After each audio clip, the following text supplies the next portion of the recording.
What is your view about Historic Dublin and where it fits in with all of this? Honestly, that's an easy question for me. So when I originally had gone to college and was getting a degree in architecture, I ultimately wanted to be a historic preservationist.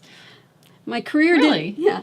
So as an undergrad student at Ohio State, I took graduate classes in historic preservation from Judith Kitchen. She was director of the Ohio Historical Society at the time, one of my favorite professors. Oh, that's wow. And I've never lost that passion. Even though my career didn't ultimately take me in that direction for one reason or another, it's still my passion. And we cannot lose sight of our history. Once it's gone, it's gone. Once we take things away and once we whittle away at Historic Dublin, what's sacred about that area will be lost. We're not going to be able to get it back.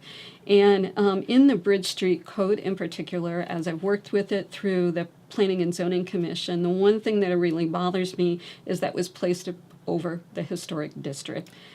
And it's a modern code over an area that's grown up organically, and Yes. it's trying to put forms of architecture, a form to Historic Dublin that Historic Dublin doesn't need. I think that Historic Dublin needs to go back to being judged off of the historic guidelines that are in place from the Secretary of Interior, and that should be the focus of the code in Historic Dublin. And rather than putting particular forms of what the building structure should be, where additional development may come into that area, I think each site, each piece of property should be able to be treated individually so that you can look at what's across the street, look at what's next door, look at the height and proportion of the buildings around you when you're looking at something coming in, and judge it so that it actually fits in that fabric instead of judging it so there's a code in place that said, here's a particular form building we think is going to be appropriate here.